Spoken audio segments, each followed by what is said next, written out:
There are men so wealthy they can buy anything in the world, except for one thing, the belief that good people still exist. Arthur Pembroke was one of those men. 76 years old, owner of the tallest buildings in Boston, with ships bearing his name docking from Halifax to Charleston. And yet, that afternoon, he sat in the cavernous library of his estate, eyes shut, pretending to sleep, in order to set a trap. A stack of $5,000 left carelessly on the walnut table within reach of anyone who walked in. He had done this dozens of times, and not once had humanity disappointed his expectations. People always took it. Always. But this afternoon, the one who entered the room was not a greedy adult. It was a 7-year-old boy, wearing shoes torn at the toes, shivering with cold. And what the boy did next cracked the heart that had been frozen for 20 years inside Arthur Pembroke. A crack he would never be able to mend again. Stay with me until the end of this story, because the ending, his last will and testament, will leave even those who carried the Pembroke name utterly speechless. I've often thought that bitterness is not born in a single day. It accumulates, layer upon layer, like snow falling on an old roof, until the entire house buckles beneath its weight. Arthur Pembroke was not born cold. He was taught to be cold by the very people he loved most.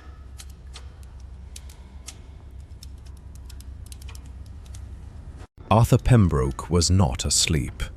His eyes were shut tight, his breathing heavy and steady, his gaunt frame sinking deep into the burgundy velvet of his favorite armchair. To anyone watching, he was nothing but a frail, harmless old man drifting into a late afternoon nap. But behind those half-closed eyelids, Arthur was fully awake.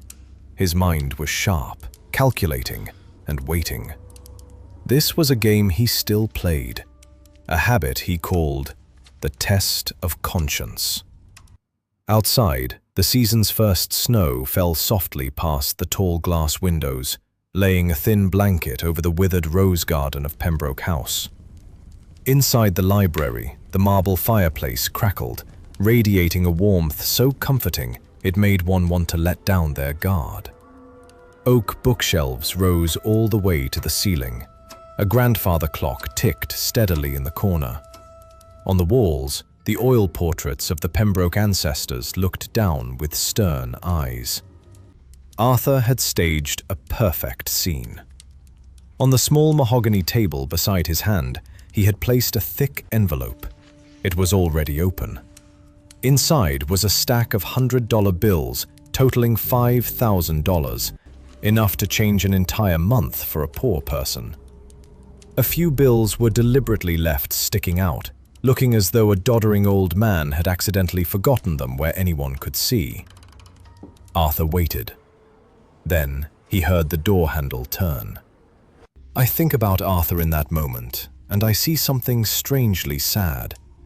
A man who sets a trap to catch the worst in others is, in truth, exposing the poverty within his own soul. He wasn't testing people's hearts. He was testing to prove himself right, that the world deserved the suspicion he had always given it. It is a very particular kind of loneliness, the loneliness of one who always wins games that bring no joy in winning. The man who entered was a young man named Samuel Carter. Samuel was the newest member of the maintenance and cleaning staff at Pembroke House. He had been working there for only 3 weeks. 28 years old, but his face carried the exhaustion of a much older man. The dark circles under his eyes told the story of sleepless nights and unrelenting worry. Samuel was a single father. Arthur knew this from the background check. His wife, Lily Carter, had died 2 years earlier from complications during her second childbirth at St. Anne's Hospital. The baby hadn't survived either. Lily was gone, leaving Samuel with a mountain of medical debt and a 7-year-old son named Theo. That day was a Saturday. Normally, Samuel worked alone, but Maple Street Elementary had closed for emergency repairs after the snowstorm, and Samuel couldn't afford a babysitter. He had begged the housekeeper, Evelyn Marsh, to let him bring his son to work, promising the boy would be quiet as a little mouse. Mrs. Marsh reluctantly agreed, but warned him bluntly, if Mr. Pembroke saw the child, both father and son would be thrown out at once. Arthur heard the soft footsteps of the man, followed by smaller, lighter footsteps, those of a child. "Theo?" Samuel whispered, his voice trembling with anxiety. "Sit down in that corner, on the rug. Don't move, don't touch anything, don't make a single sound. Mr. Pembroke is sleeping in the chair. If you wake him, Daddy will lose his job, and tonight we'll have nowhere to sleep. Do you understand?" "Yes, Daddy," a small, gentle, obedient voice replied. Arthur, in his role as a sleeping old man, suddenly felt a flicker of curiosity slip past his skepticism. That voice wasn't mischievous. It carried the tone of fear. "Daddy has to go polish the silver in the dining room," Samuel whispered urgently. "I'll be back in 10 minutes. Theo, be good." "I promise," the boy said. Arthur heard the door close. Samuel was gone. Now there were only the billionaire and the boy in the room. There is a detail I can't ignore, that father didn't tell his son, "Don't take anything," but "Don't touch anything." In Samuel's mind, his son had never been a threat. His fear wasn't a fear of the child's greed. It was the fear of a poor man facing a world ready to condemn him simply for existing in the wrong place. That was the distinction Arthur, at that moment, wasn't yet awake enough to recognize. A long silence stretched out. In the room there was only the crackle of the fire and the ticking of the grandfather clock in the corner. Tick, tock, tick, tock. Arthur kept his breathing steady, perfectly mimicking deep sleep. But in truth, he was listening to every smallest sound.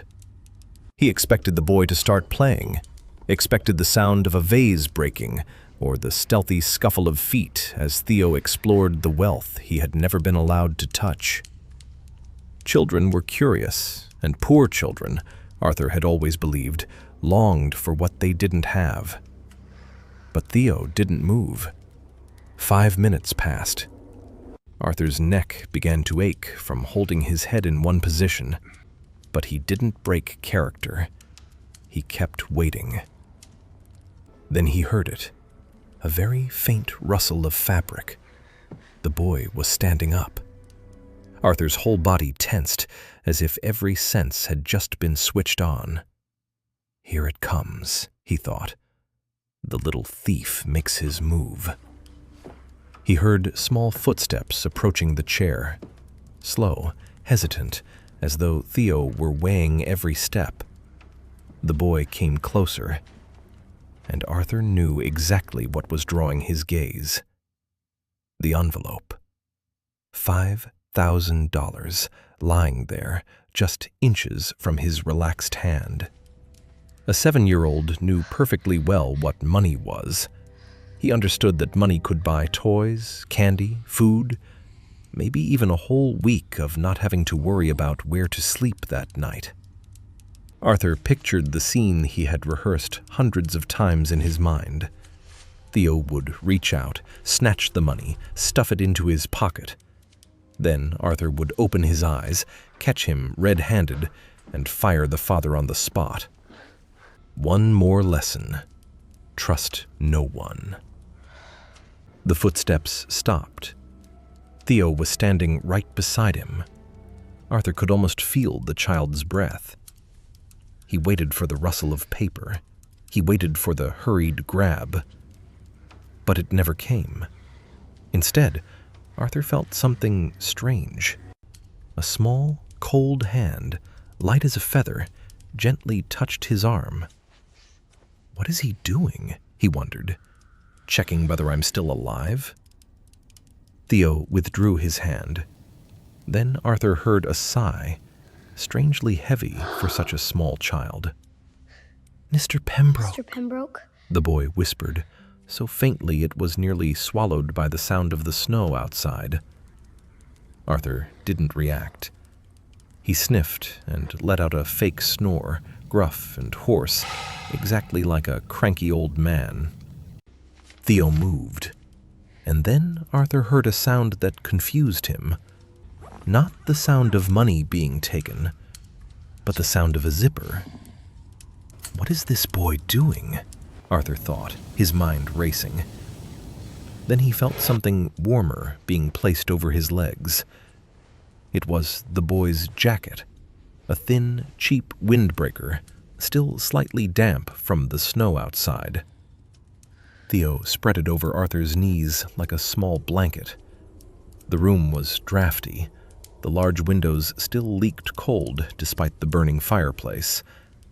Only now did Arthur realize his hands truly were cold. Theo carefully smoothed the little jacket over the old man's legs. Then the boy whispered, as if speaking to himself, "He's cold. Daddy says sick people shouldn't be left cold." Arthur's heart skipped a beat. This was not in his script. The boy wasn't looking at the money, he was looking at him. Then Arthur heard a faint rustle on the table. He thought, here it is. Now that he's lulled me into a sense of safety, he'll take the money. But the money didn't move. Instead, Arthur heard the sound of paper sliding gently across wood. The envelope was being pushed, but not to hide it, not to take it. Arthur dared to crack open his left eye, just a sliver, hidden behind his lashes. And what he saw shook him to his core. Theo stood beside the table, a thin, frail child with messy hair, wearing clothes that were clearly hand-me-downs, his shoes torn at the toes. And yet his face was filled with focus, seriousness, and care. Enough to make an adult feel ashamed. Theo had noticed the envelope teetering on the edge of the table, as though it might fall to the floor. He simply pushed it toward the center, closer to the lamp, to keep it safe. Then Theo noticed something else. On the floor, near Arthur's feet, lay a small, leather-bound notebook. It must have slipped from the old man's lap when he sat down. Theo bent to pick it up, wiped the dust off the cover with his sleeve, and placed it on the table beside the envelope of cash. "Safe now," Theo whispered. Then the boy returned to the rug in the corner. He sat down, drew his knees to his chest, and wrapped his arms around himself. He trembled faintly. He had just given a stranger his only jacket, and now he was cold. I want to pause for a long time at this moment, because there's something a 7-year-old boy understood that the 76-year-old billionaire had long forgotten. Kindness does not require its recipient to be deserving. Theo didn't weigh whether the man was rich or poor, good or bad, worth helping or not. He simply saw someone who was cold. We adults have learned far too many reasons not to be kind. Children haven't yet.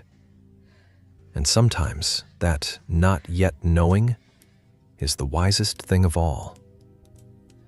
Arthur lay there, his mind completely blank. For the first time in 20 years, Arthur Pembroke didn't know what to think. He had set a trap to catch a mouse. But what he caught instead was a dove. The wall of suspicion he had built in his heart, hard as stone, began to crack. Just a little. "Why didn't you take it?" Arthur screamed silently. "I know you two are poor. Your father's shoes have holes in the soles. Why didn't you take the money?" And hey, before the story continues, where are you watching from? Boston? Or somewhere far away I've never even heard of? Leave a comment and let me know how far this story has traveled. And if you love stories where a single, small moment can change an entire life, don't forget to subscribe. Because what Arthur does next, even a man as rich as he was, found shocking. But the question is, when Samuel returns and sees his son's jacket draped over his boss's legs, will he feel grateful? Or will panic take over, driving him to ruin everything with his own hands?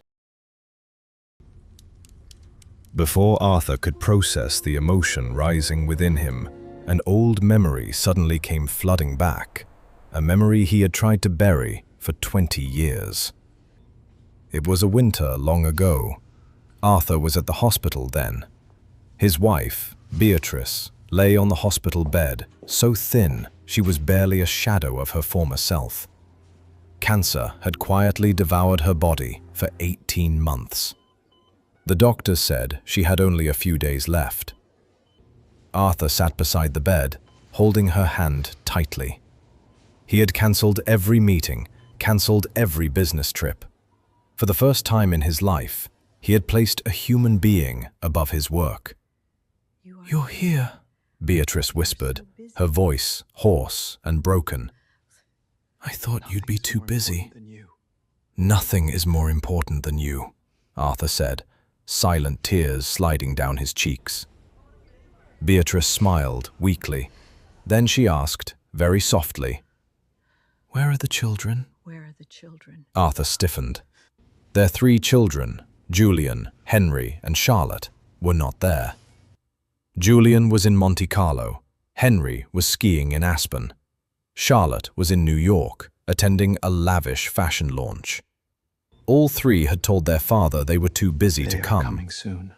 "They'll be here soon," Arthur said. A gentle lie, but a necessary one. Beatrice looked straight into his eyes. She knew. She had always known. "Don't let your heart grow bitter," she whispered. "Promise me, Arthur. Promise me you won't let my death turn you into a hard, bitter man." Arthur nodded. He promised. But he did not keep that promise. Beatrice passed away at 3 in the morning, with only Arthur beside her, holding her hand until her final breath. The 3 children called 3 days later, not to offer condolences, but to ask about the will. From that day on, Arthur began building a wall around his heart. He fired long-time employees merely on the suspicion they might have stolen something. He stopped believing explanations. He began testing people, scrutinizing them, setting traps. And every time, people failed his test. Until today. Until Theo. I believe the hardest promise to keep is the one we truly want to keep. Arthur didn't betray Beatrice because he was a bad man. He betrayed it because the pain was too great, and because bitterness, strange as it sounds, is a safe refuge. When you've come to believe that everyone is awful, then no one can ever disappoint you again. Bitterness is the armor of hearts that once loved too deeply. The trouble is, that armor also keeps the warmth out. Before Arthur could finish working through the emotions surging inside him, the heavy door of the library suddenly opened again. Samuel rushed in. He was gasping, his face pale with terror. Clearly, he had run the entire way from the dining room, not daring to slow down for even a second. Samuel's eyes swept quickly across the room. First, he looked toward the rug in the corner, where Theo sat curled up, trembling, without his jacket. Then his gaze shifted to the armchair, and his heart nearly stopped. His son's old, cheap, grubby jacket was draped over the billionaire's expensive suit. Right beside it, on the mahogany table, the stack of cash still lay there, completely untouched. Samuel's hand flew to his mouth. In his mind, the worst possible scenario instantly took shape. He thought Theo had disturbed the boss, thought his son had touched things he wasn't allowed to touch. Worse, he thought Theo had tried to take the money, then panicked and tried to cover it up. Theo! Theo, Samuel hissed, his voice sharp with panic. He lunged forward, grabbed the boy's arm, and pulled him to his feet. What did you do? Why is your jacket on him? Did you touch him? Did you touch that money? Theo looked up at his father, his eyes wide, confused and frightened. No, Daddy, he said. he was shivering. I just wanted to keep him warm, and the paper was about to fall, so I fixed it to make it safe. Oh God, Samuel cried out, tears welling up. He's going to wake up. He's going to fire us. I told you not to move. In his panic, Samuel hurriedly pulled the jacket off Arthur's legs, his hands shaking so badly he nearly knocked over the table lamp. I'm sorry. I'm so sorry, he whispered to the man who was sleeping, even though he was certain the man couldn't hear him. Please, please don't wake up. As he pulled the jacket away, an image suddenly flared up in Samuel's mind, one he could never erase. Lily. 2 years earlier, St. Anne's Hospital, a delivery room flooded with the shrill alarms of machines. Lily lay on the bed, pale, struggling to draw shallow, fragile breaths after a failed emergency cesarean. Samuel clutched his wife's hand. Beside them, in a small bassinet, was Theo, too young to understand what was happening, knowing only enough to cry in fear. You're going to be okay, right? Samuel asked, his voice breaking. The doctor said you'd be fine. But Lily knew. She smiled weakly, her icy fingers tightening around Samuel's hand one last time. Promise me, she whispered. Never let our child go hungry or cold the way I once did. He deserves a better life than we had. Promise me. I promise, Samuel sobbed. I'll do everything. He'll never suffer the way we did. Lily closed her eyes. The battle with the internal bleeding ended 30 minutes later. And now, standing in this luxurious library, watching Theo shiver without his jacket, Samuel suddenly realized a painful truth. He had failed. He hadn't protected his son as he'd promised. And now, his son's very act of kindness, the kindness Lily had taught them both, was about to destroy everything. There is a cruel irony I can't help but point out. Samuel was terrified because of the very best thing he had ever passed on to his son. He had taught Theo to be kind, exactly as Lily had wished, and then he was horrified to see his son being kind. That is the tragedy of the poor in a harsh world. They are forced to teach their children that kindness is a dangerous luxury. And Arthur, lying there pretending to sleep, understood for the first time that he was the one who had created that world. Arthur felt the jacket being torn from his body, and at the same time, he felt the father's terror. It radiated from Samuel like heat. This was not the fear of a guilty man. This was the fear of a father standing on the brink of losing everything, all because of his child's act of kindness. And in that moment, Arthur understood a chilling truth. He had become the monster everyone feared. Not because he was cruel, but because he had made others believe that their kindness was something dangerous. Arthur knew he couldn't lie still for another second. It was time to wake up.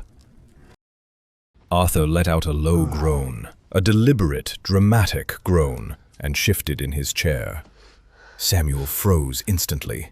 He pulled Theo tightly against his chest and backed toward the door, his whole body taut like a deer caught in headlights. Arthur opened his eyes. He blinked a few times, as if waking from a deep sleep, then slowly lowered his gaze to the panicked father and the boy standing by the door. Arthur put on the most perfect expression of irritation he could manage. He frowned, his thick gray brows drawing together. "What's all this?" he grumbled. "What's all the noise? Can a man not rest in his own home? I'm very sorry, Mr. Pembroke, Samuel stammered, bowing his head. I was only cleaning. This is my son. I had no other choice. The school is closed. We'll leave right away. Please, don't fire me. I'll take the boy outside. I need this job. Arthur looked at the two of them. His gaze settled on the envelope of money, still sitting exactly where Theo had pushed it. Then he looked at the boy. Theo was trembling, not from cold now, but from fear. Arthur sat up straight. He reached out, picked up the envelope, and tapped it lightly against his palm. Out of habit, Samuel squeezed his eyes shut, bracing himself for the accusation. "Boy!" Theo peeked out from behind his father's leg. Yes, sir? "Come here." Samuel tightened his grip on the boy's shoulders. Sir, he didn't mean... "Come here." Theo gently pulled his father's hands away. He walked slowly toward the armchair, each small step trembling, then stopped right in front of Arthur's knees. Arthur leaned forward, his face just inches from the boy's. He stared straight into Theo's eyes, searching for a lie, searching for the greed he was certain existed in every human being. "You put your jacket on me, didn't you?" Theo swallowed. Yes, sir. "Why?" "I'm a stranger. I'm rich. I have a whole closet full of fur coats upstairs. Why would you give me your jacket?" Theo looked down at his torn shoes, then back up at Arthur. Because you looked cold, sir, he answered. My dad says that when someone is cold, you give them a blanket, even if they're rich. Cold is still cold. Arthur went still. Cold is still cold. A truth so simple it was brutal. I think it was at these very words that the wall inside Arthur came down. Not because they were grand, but because they were so true. His whole life, Arthur had divided the world into the rich and the poor, the trustworthy, and those to be guarded against. And a 7-year-old boy had just erased all those lines with 5 words. Cold is still cold. Hunger is still hunger. Loneliness is still loneliness, whether you sleep on straw or on silk. Perhaps true wisdom is not about knowing more, but about remembering the things we already knew as children. Arthur turned to Samuel. The man was holding his breath, as if one wrong inhale would cause everything to collapse. "What's your name?" Arthur asked, his voice softening a little. Theo, sir. Arthur nodded slowly. He looked down at the envelope of money in his hand, then glanced toward the open door of the library. A thought, a plan, quietly took shape. The test wasn't over. In fact, it had only just begun. The boy had passed the first level, the level of honesty. But Arthur wanted to know more. He wanted to know whether this was merely a chance moment, or whether the boy truly possessed a heart of gold. Arthur slipped the envelope into the inside pocket of his jacket. "You woke me," he grumbled, returning to his irritated act. "I hate being woken up." Samuel let out a choked sob. "We'll leave, sir." "Stop." Arthur's voice lashed across the room like a whip. Samuel halted, not daring to take another step. He turned back, his face drained of all color. "I haven't said you're allowed to leave," Arthur growled. He lifted a trembling finger and pointed at the armchair. "Look there." Samuel followed his gaze. On the burgundy velvet was a dark, damp stain where Theo's wet jacket had rested. "My chair," Arthur said, his voice dripping with feigned anger. "Imported Italian velvet, $200 a yard. And now it's wet. Ruined." I'll dry it right away, sir. I'll get a cloth. "Water stains velvet," Arthur lied. He stood up, leaning heavily on his cane, and stepped closer to the terrified father. "It can't just be dried. It needs professional restoration. That'll cost $500. Arthur watched them carefully, This was the second part of the test. He wanted to see whether the father would take his anger out on the child, wanted to see whether the pressure would make Samuel shout, blame Theo for a sum of money he could never afford. He wanted to know whether the bond between father and son would break. Samuel looked at the stain, then at Arthur. Tears streamed silently down his exhausted face. "Mr. Pembroke," he pleaded, "please, I don't have $500. I haven't even been paid this month yet. Please, deduct it from my wages. I'll work for free. Please don't hurt my son." Arthur's eyes narrowed slightly. The man was willing to work for free. Rare. But Arthur still wasn't satisfied. He looked down at Theo. "And you caused this damage. Do you have anything to say for yourself?" Theo stepped forward. He didn't cry. His small face was strangely serious. He reached into his pocket.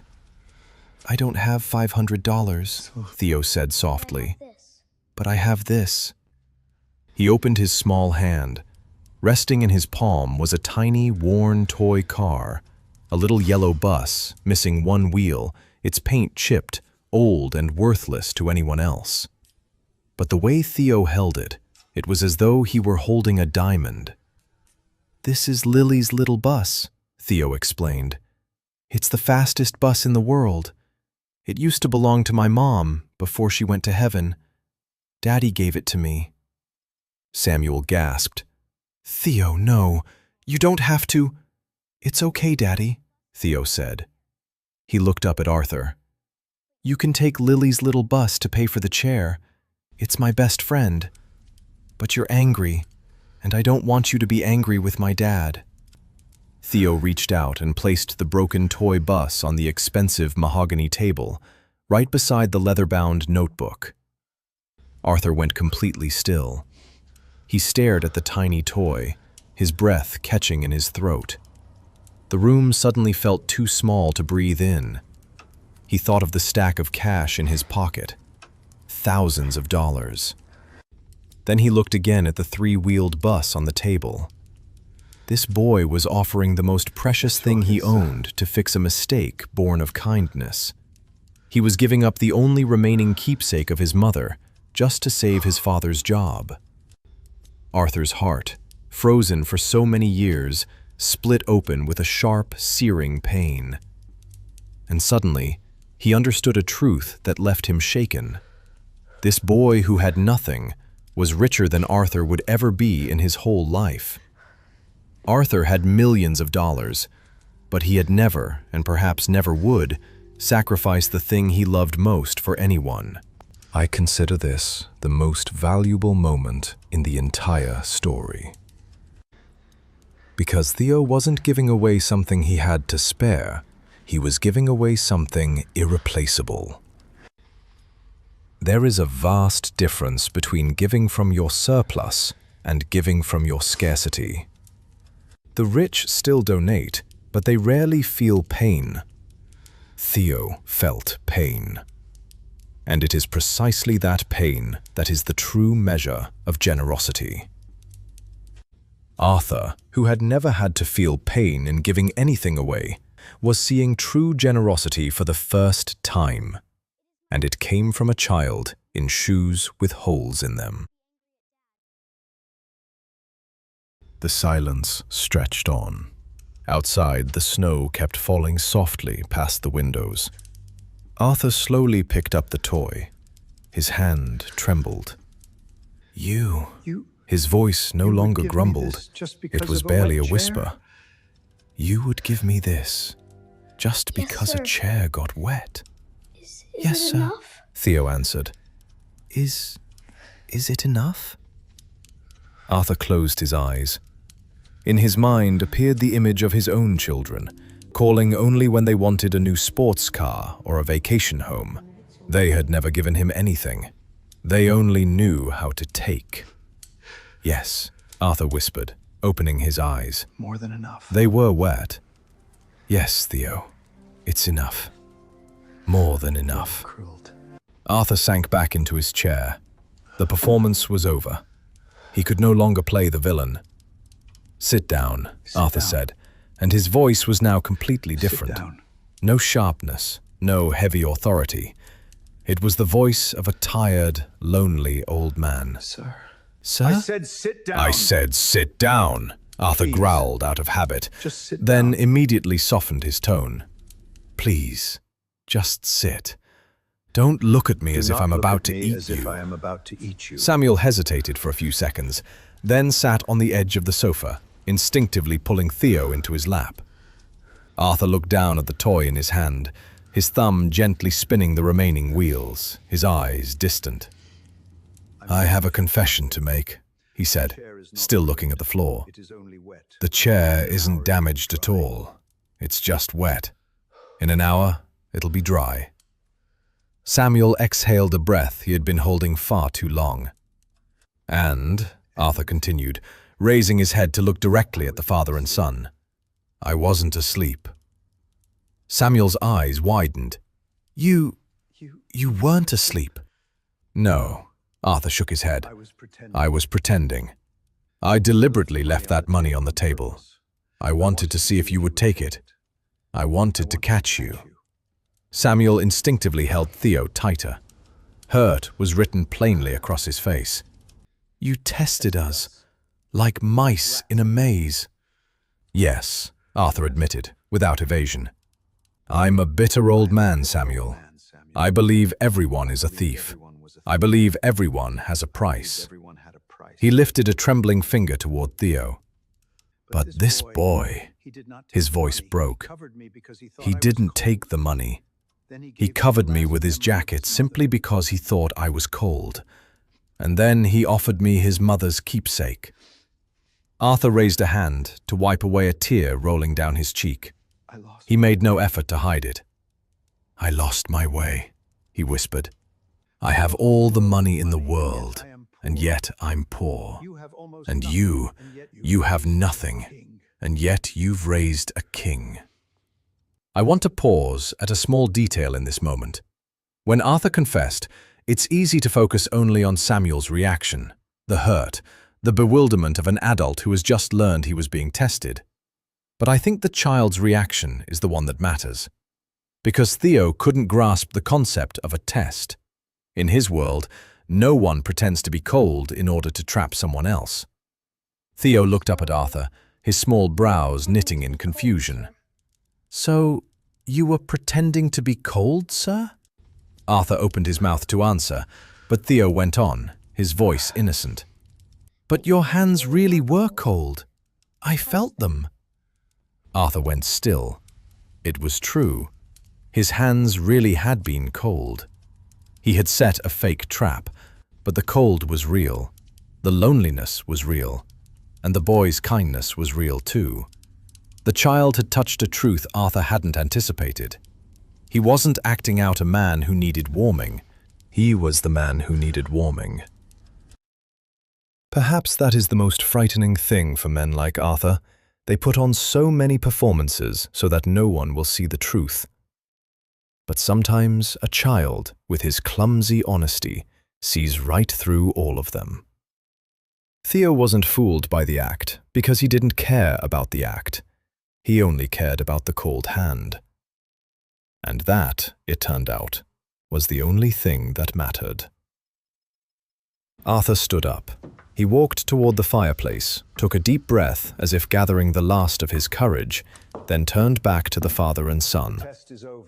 "The test is over," Arthur declared, "and you've passed, both of you."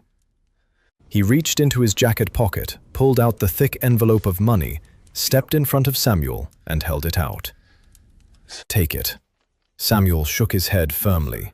"No, sir, I don't want your money. I just want to work. I want to earn a living honestly." "Take it," Arthur insisted. "This isn't charity, it's a reward, payment for the lesson your son just taught me." He softened his voice.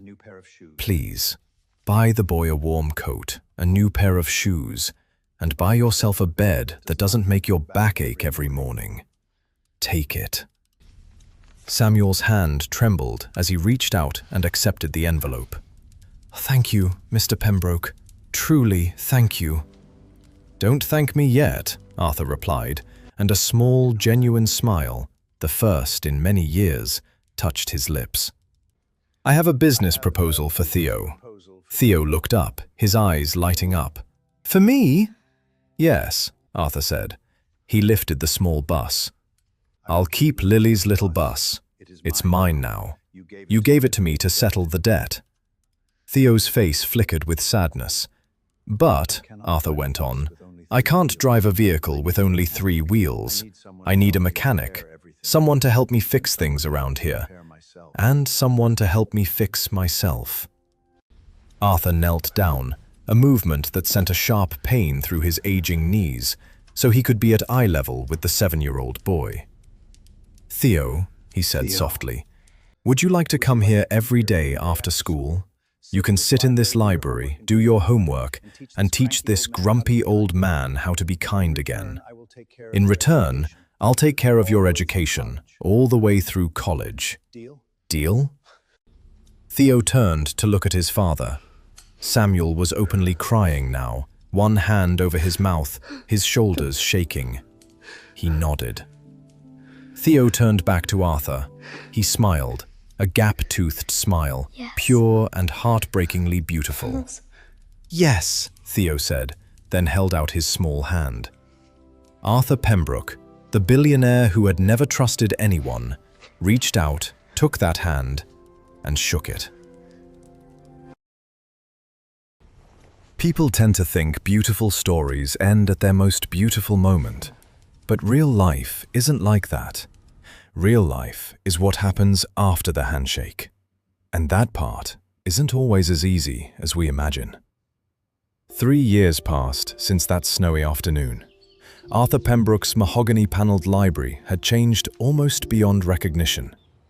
The place that once made people hold their breath as they entered was now flooded with light. The curtains were always drawn wide, letting the morning sun pour into every corner. The walls, once cold and bare, were now covered with colorful drawings.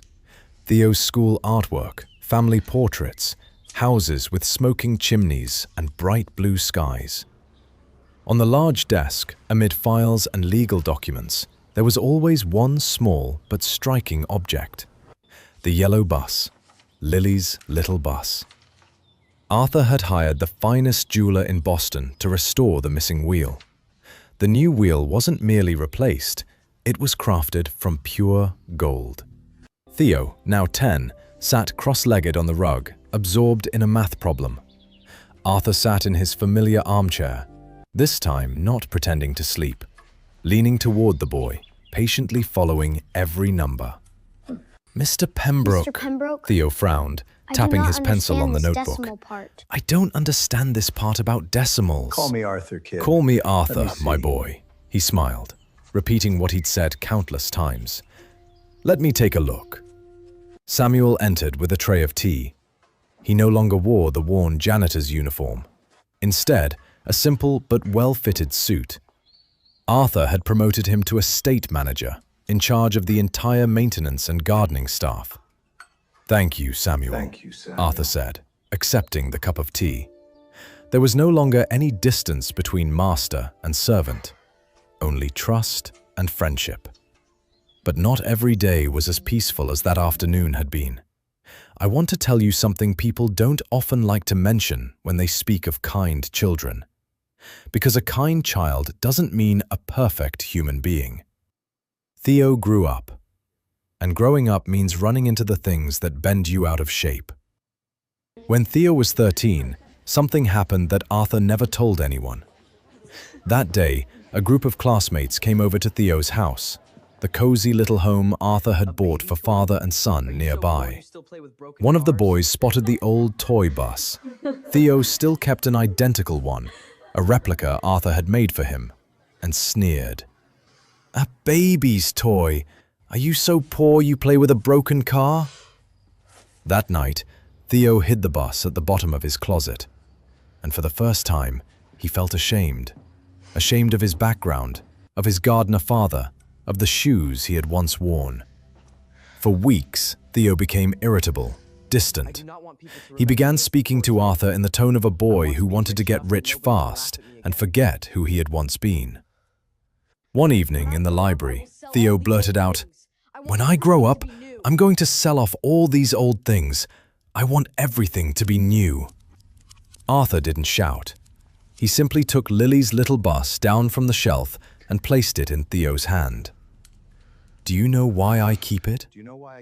Not because it's beautiful, but because one day, a child who had nothing taught me that a person's worth isn't measured by what he owns. If you sell this, you won't be selling a toy. You'll be selling the very boy who saved me." Theo was silent for a long time. Then he cried. That night, he took the bus out from the bottom of the closet and set it back on his desk. I think about this moment often because it teaches a simple truth. Kindness is not a gift we receive once and keep forever. It is something that must be chosen again and again, every day, especially in the moments when it becomes inconvenient. Theo nearly lost himself, not because he was bad, but because he was human. And what kept him being Theo was an old man willing to remind him who he was. That was Arthur's true role, not the giver of wealth, but the keeper of memory. Time continued to pass. Once, Samuel asked Arthur about Julian. Arthur sighed. Julian, his eldest, had just been arrested for stock fraud.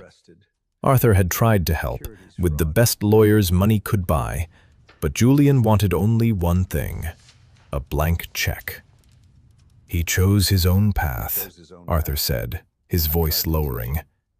"I tried to teach him, but I taught him too late." Theo looked up from his notebook. "You're not a bad father, Mr. Arthur," he said naturally. "Sometimes grown-ups just forget how to listen." Arthur chuckled softly, his heart warming in a way money never had. "You're a very wise boy, Theo Carter."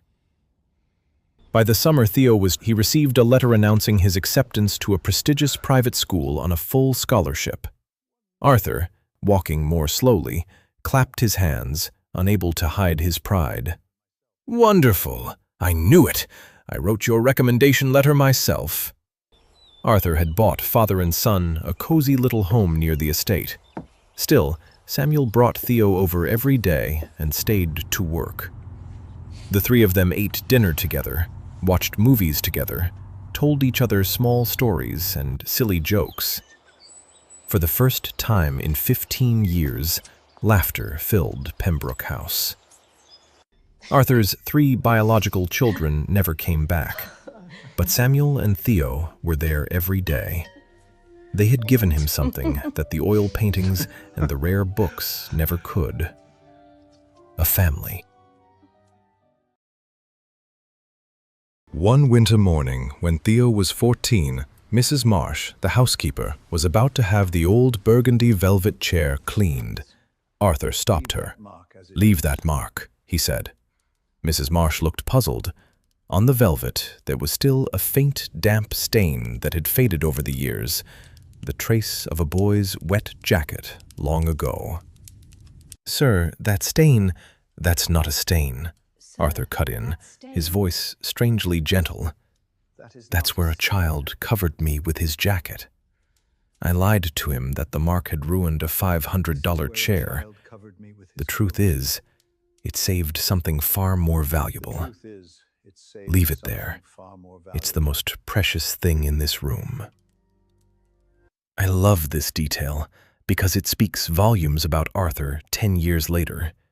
A small lie, at first only a trick to test the father's heart, had now been kept by him as a kind of monument. Because people who truly change tend to do one thing: they turn old scars into landmarks. Arthur didn't wipe the damp mark away, just as he didn't erase his bitter past. He kept it, not to torment himself, but to remember that it was from that very spot that he had been saved. There are some stains we ought to keep, They remind us that we were once forgiven. Then came the autumn Theo was 16. A mild heart attack put Arthur in St. Anne's Hospital for observation. Theo sat by the bed, holding his hand. "I'm scared, Mr. Arthur," Theo whispered. "Don't be afraid," Arthur replied. "I'm not going anywhere yet. I still have to wait until you graduate from college." Samuel sat on the other side of the bed, also holding Arthur's hand. "You changed our lives," he said, his voice catching. Arthur shook his head gently. "No, you're the ones who changed mine. Before I met you, I was just a bitter old man waiting to die. Now, I'm a happy old man who wants to live." That week, Arthur called his lawyer. He began rewriting his will. And then, exactly 10 years since the day Theo had laid the jacket over his legs, one spring, a 17-year-old Theo stood before the gates of a university where he had just been accepted on a full scholarship. The tailored suit he wore was a birthday gift from Arthur. Arthur, now leaning on his cane beside him, had eyes shining with undisguised pride. "You did it, my boy." "Not just me," Theo shook his head. "We did it. You were the one who believed in me when no one else did." Arthur pulled him into an embrace. "I love you like my own son, Theo. You know that, don't you?" "I love you too, Mr. Arthur." Samuel stood nearby, raising his camera. He was no longer a janitor. He was now the executive director of the Pembroke Foundation, the charity Arthur had established to help single-parent families like theirs had once been. "You two, hold still. Let me take a picture." Samuel said it, smiling through tears. Arthur and Theo stood side by side, hands on each other's shoulders. They were not grandfather and grandson by blood, but they were family to each other by choice. And that is the strongest kind of family of all. Another 3 years passed. That spring, Pembroke House was crowded once again. But there was no music, no wine, no polite laughter of lavish parties. The atmosphere in the house was heavy and solemn. This was not a celebration, but a final gathering. Arthur Pembroke had passed away peacefully in his sleep 3 days earlier. He died in that very burgundy velvet armchair, the chair where, 10 years before, a small test had changed his entire life. I want to pause at the moment of Arthur's passing. On his last night, as Mrs. Marsh later recounted, Theo, by then away at school, had called home. Arthur sat in that chair, Lily's little bus with its golden wheel resting in the palm of his hand. He said a single sentence to Theo over the phone, then hung up and drifted off to sleep. That sentence was, "Thank you for seeing that I was cold." The next morning, they found him still sitting there, the bus in his hand, his face at peace. No long explanation, just an old man, a chair, and a toy that had once saved his life. I think there are some endings that need no loud tears. Peace, sometimes, is the thing that makes us cry the most. In the spacious library, lawyers, business executives, and influential figures from the financial world filled the rows of chairs.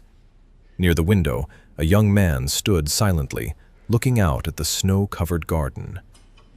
Theo, now 20, tall and composed, with a bright face and a sharply tailored suit. He gazed out at the garden, where Samuel, now 41, was quietly rearranging the flower pots, as if trying to keep everything tidy, everything beautiful, one last time. Arthur's 3 biological children were also present, Julian, Henry, and Charlotte. They sat on the opposite side of the room, clearly separated from everyone else. Their eyes kept darting to their watches. They whispered to one another about selling the mansion, about the companies, about how the assets would be divided. They didn't look grieving. They looked impatient. Attorney Henderson cleared his throat and began reading the will of Arthur Harrison Pembroke. "To my children," he read slowly, "I leave you the trust funds that were established for you at your births. You never visited me without mentioning money, so I assume money is all you ever wanted. You already have your millions. Enjoy them." The three children muttered in irritation, but quickly looked satisfied. They stood up, preparing to leave the room, as if the rest of the will were no longer worth hearing. "Please wait," Attorney Henderson said. "There's more."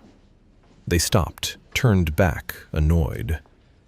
"For the remainder of my estate," the attorney continued, "including my companies, this mansion, all investments and personal assets, I leave everything to the only person who gave me something when I had nothing."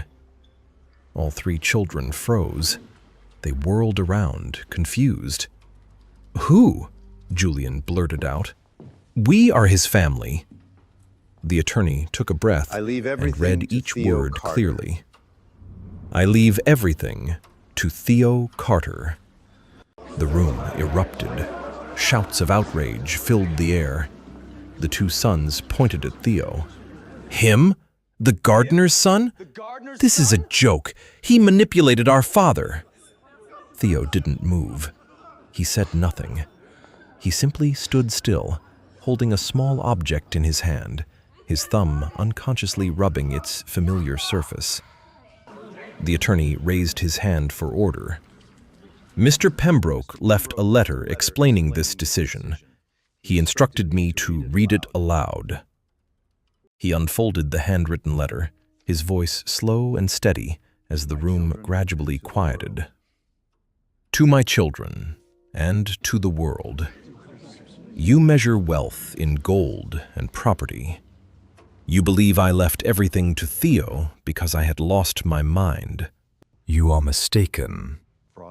I am repaying a debt. 10 years ago, on a snow-soaked Saturday afternoon, I was a beggar in spirit. I was cold, lonely, and empty. A 7-year-old boy saw me shivering. He did not see a billionaire. He saw only a human being. He covered me with his only jacket.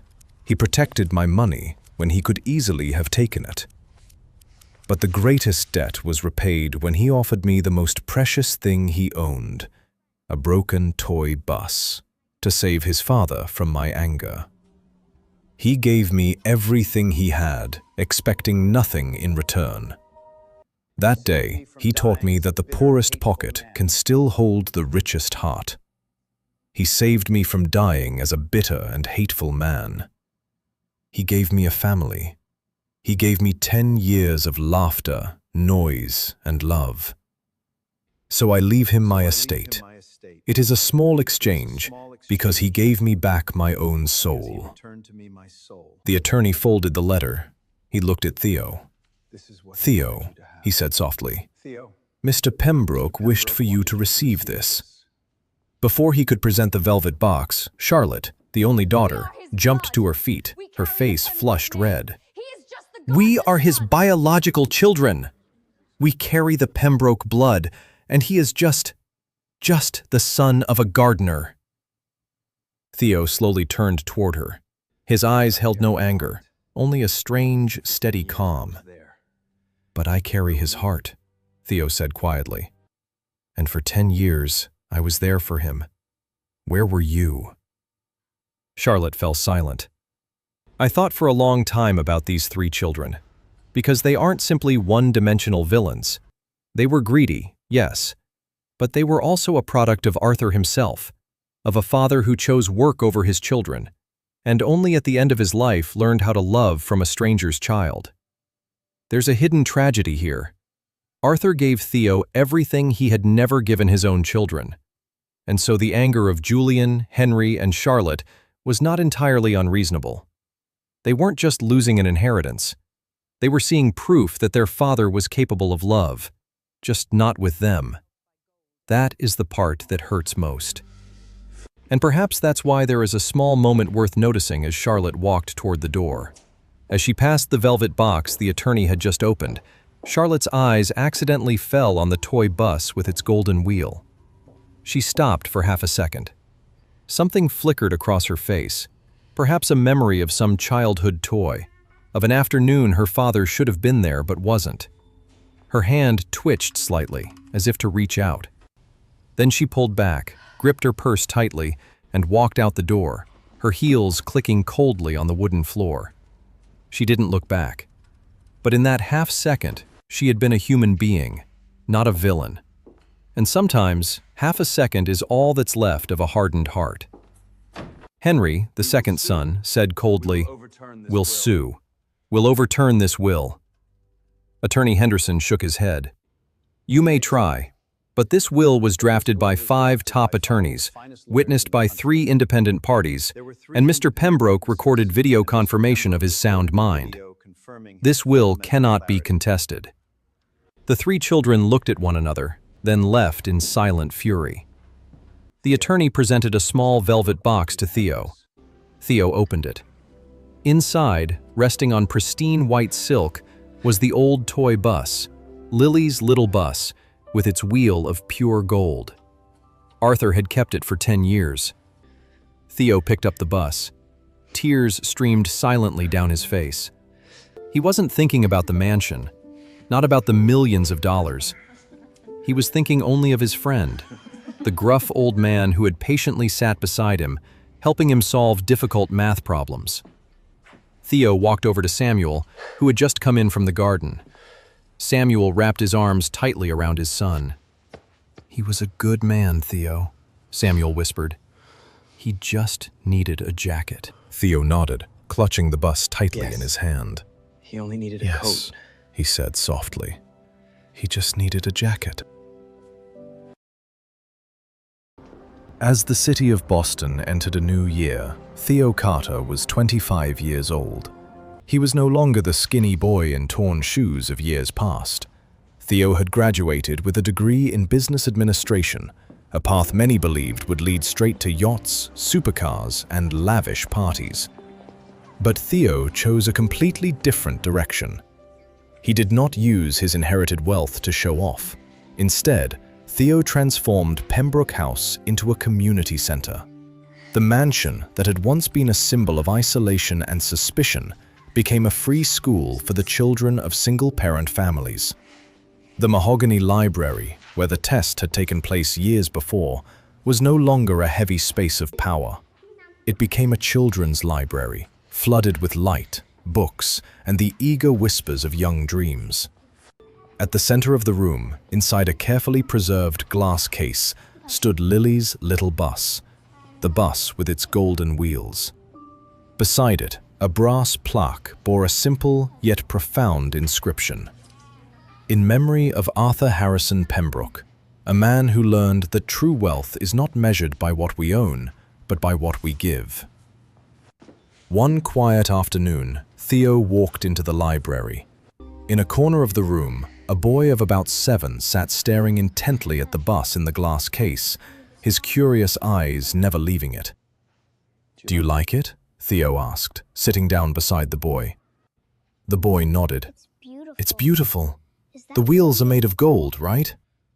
"That's right," Theo smiled. "But did you know, when this bus was given to the man who once lived here, it only had 3 wheels? It was old and broken." Then why did he accept The boy frowned, confused. Then why did he accept it? Theo was silent for a moment, then spoke slowly. Because sometimes, the most valuable gift isn't the most perfect one. It's the one with meaning. That bus was given out of love, not money, and that's what makes it priceless. The boy looked up at Theo. Who was the one who gave it to him? Theo smiled, his eyes glowing with memory. That's a long story, but in short, It's the story of an old man who forgot how to love and a boy who helped him remember.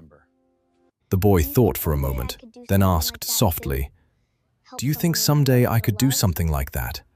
Help someone remember how to love?" Theo placed a hand on the boy's shoulder. I know you can. "I know you can." "How?" "By being kind, even when it's hard, even when no one is watching, and especially when no one is watching." The boy nodded solemnly. "I'll try." "That's enough," Theo said gently.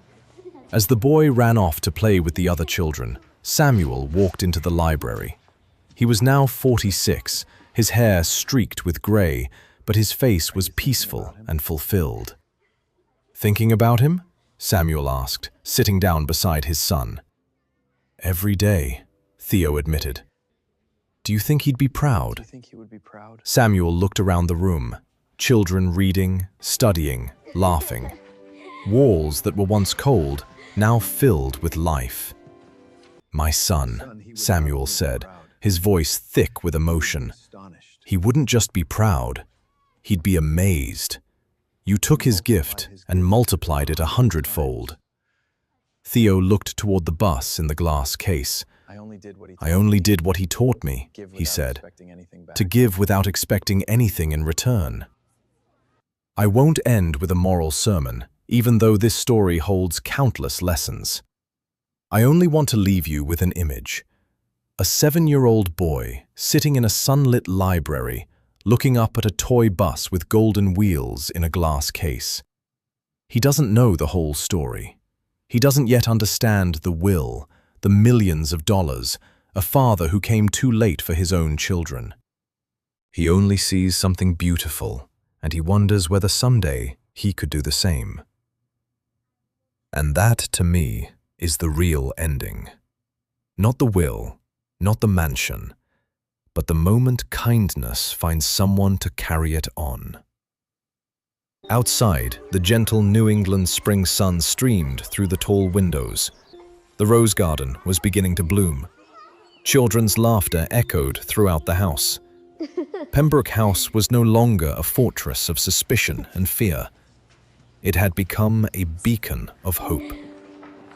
It all began with a boy, a jacket, and a lesson so simple it was unexpected.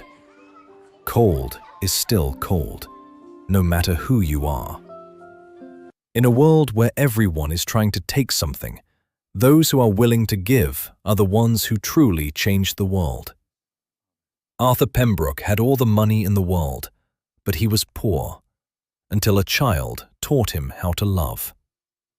Never underestimate the power of a small act of kindness. A jacket, a gentle word, a quiet sacrifice. They can melt even the coldest hearts. If this story touched your heart, don't forget to like, subscribe, and share so that stories of kindness like this one can reach even farther. Thank you for watching, and see you again in the next stories.